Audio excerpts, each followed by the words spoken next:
Kita balik lagi ya di seri di web coding media. Kali ini kita akan belajar Bootstrap ya. Kita akan belajar Bootstrap. Jadi nanti kita akan belajar HTML, CSS dan Bootstrap. Untuk pertama kita pengenalan dulu nih, apa aja sih yang diperlukan untuk belajar pemrograman dasar, yaitu Bootstrap, HTML dan CSS. Yang pertama itu kalian perlu toolsnya itu namanya text editor.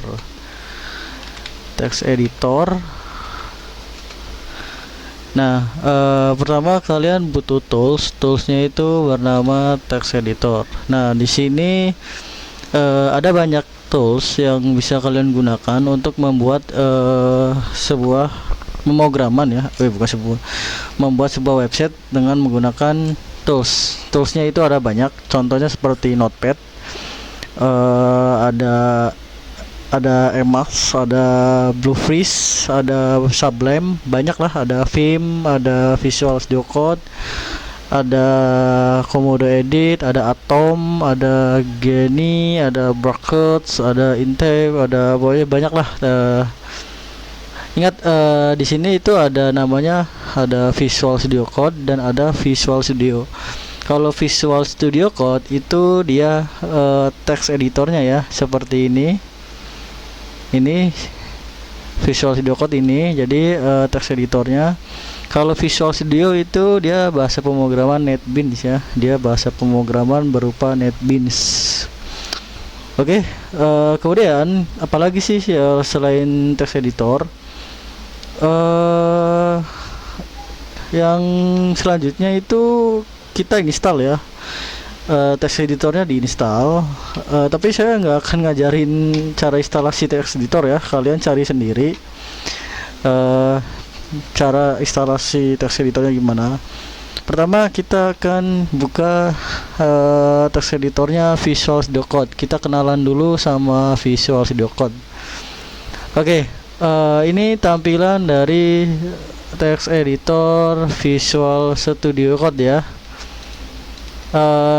Kita bedah dulu di text editor ini. Pertama kita bisa buat file dulu, misalkan kita buat folder. Saya mau buat folder di desktop. Untuk buat folder di desktop, misal kita di sini ya, misalkan website, misalkan Pantai Kejawanan ya,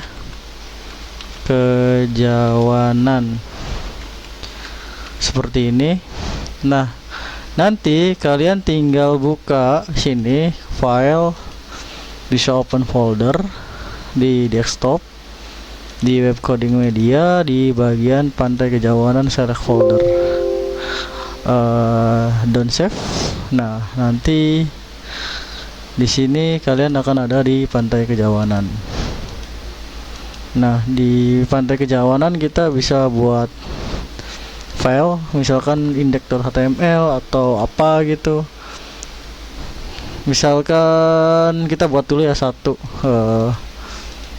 sebagai contoh aja ya, index.html. Nah, di sini halaman home, misalkan kita kasih ini dulu. Nah, kemudian kita ini ganti h1, kita kasih marquee ya, kemudian ini kasih dua, ini dikasih halaman home seperti ini ya, halaman home. Kemudian kita reload.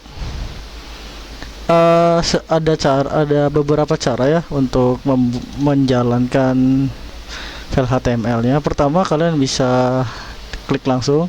Nah, kalau yang ini dia caranya itu cara manual ya, dia ngebaca file folder directory C, kemudian dia masuk ke folder user desktop, dan di folder web coding media, kemudian masuk ke folder project ya ini, kemudian ini nama filenya. Oke.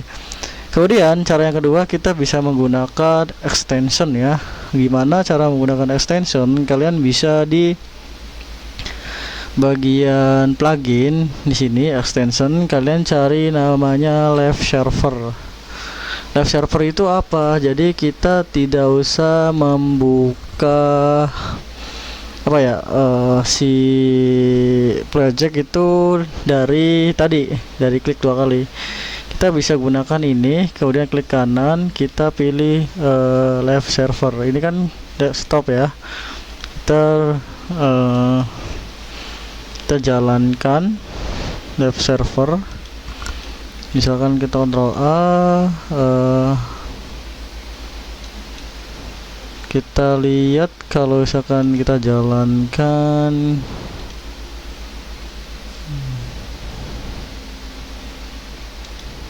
Live Server ini udah. Oke, kita lihat cara pemakaiannya gimana. Oh iya, ada Go Live Server terus. Oke, kita coba klik Go Live Server. Nah, kita allow. Nah, ini muncul nih. Nah, kita lihat perbedaan dengan yang menggunakan live server sama yang tidak menggunakan live server. Oke, yang tidak menggunakan live server dia hanya memanggil part directory ya. Jadi ini part directory-nya. Ini part directory, kemudian ini part folder project, kemudian ini file index.html. Kemudian yang pakai extension itu, yang tadi pakai extension live server, dia tidak memanggil ini, nggak memanggil part, tapi dia langsung memanggil si server live-nya itu dia 127.0.0 dan .500 aslinya seperti ini. Dia harus ada index.html nya. Nah, hasilnya seperti ini. Karena kita pakai live server, jadi kita nggak usah pakai index.html. Udah ya, tadi pahamin. Oke, mungkin untuk toolsnya kita seperti itu dulu ya, sedikit sih. Jadi kita hanya install live server, kemudian extension, Visual Studio Code, membuat folder tadi udah. Oke, untuk tutorial pengenalan dan toolsnya saya tutup. Nanti kita lanjut ke tutorial berikutnya, itu tentang ini ya, mungkin kalau nggak salah struktur folder kah tutorialnya ya. Oke, saya akhiri, wabillahi taufiq wal hidayah. Assalamualaikum warahmatullahi wabarakatuh.